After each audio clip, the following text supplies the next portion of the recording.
Start. Hello guys, তো আমরা এই যে রাত্রেবেলা রস আনতে যাচ্ছি, খেজুরের রস। অনেক দিন পর অভিজ্ঞতা হবে। কাইন্ডলি মানে কি বলা যায়, 5-7 বছর হয়ে যাবে যে তারপরে হয়তো আজকে টেস্ট করতে পারি। খুবই অন্ধকার, রাস্তায় কিচ্ছু দেখা যাচ্ছে না, তার জন্য যাচ্ছি। চলো ভিডিওটা দেখা যান। তো গাইস, আমিও সামিল হয়ে গেছি আমার বন্ধুর সাথে। আমিও এখন যাচ্ছি, দুজনে মিলে অভিযান চালিয়েছি এই রাত্রেবেলা। আর সকালবেলা রসগুলো খুবই ঠান্ডা থাকে আর খেলে কোনো টেস্টই বোঝা যায় না। আমরা দুজনই ভীষণ এক্সাইটেড ছিলাম। আমি রস খেয়েছি ধরতে গেলে 7-8 বছর আগে, আর ও কবে খেয়েছে লাস্ট আমি জানি না। তো অবশেষে আমরা পৌঁছে গেছি সেই খেজুর গাছটার তলায়। আর এখন ওঠা হবে গাছে, আর গাছ থেকে পাড়া হবে রসের হাঁড়ি। বেশ কুয়াশাও পড়েছিল, আবার তার সাথে ঘুটঘুটে অন্ধকারও ছিল। আমরা নাও আসতে পারতাম, কিন্তু তাও এলাম। মাঝে মাঝে ছোটবেলায় মানে ফিরে যেতে ইচ্ছে করে। কথা বলিস না, কাছে উঠলে কথা বলতে হয় না।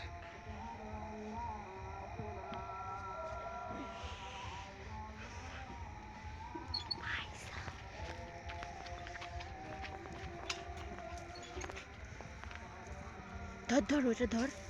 না না,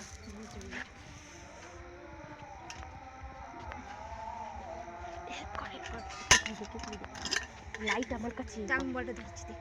না না, তুই ধর। না, তুই নামাবি না। আমি না দেখ, ফোন করে আমি সত্যি তো ভালো। কেমন লাগছে পিতু? দেখি দেখি, কেটলিতে নোংরা আছে নাকি দেখি। নামবে না? না না। ওহ মাই গড, মোবাইলটা নড়াস না তো। হোয়াট ইজ দিস ইয়ার? খুব লোভনীয় লাগছে দেখেই। ঢাকনাটা লাগা। হ্যাঁ, একদম পারফেক্ট। এই অনেক লাইট ধর, এটা লাগা। পিতু তুই ঢাকনিটা লাগা ভালো।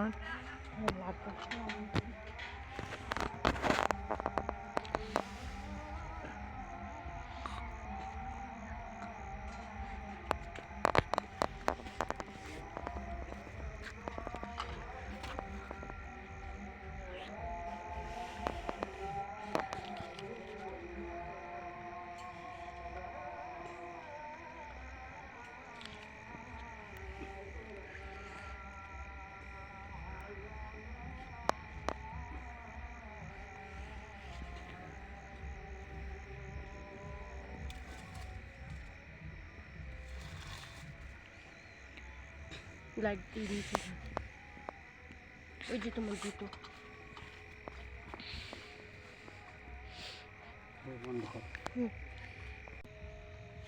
ধর, এই যে আরেকটা গাছ, এই গাছটাতে আমাদের পুরো কেটলিটা ভরে গেছে।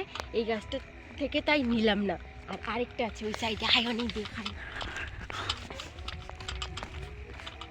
আর এই যে এটা অনেকটা উঁচু। চলো, আর ওটাতে পাতানো হবে। চল চল চল, বুঝবে। তো এখানে জেঠু দাঁড়িয়ে আছে, বেশিটা লেট করবো না, ফিরে যাই। ফোন করে আমি সত্যি তো ভালো।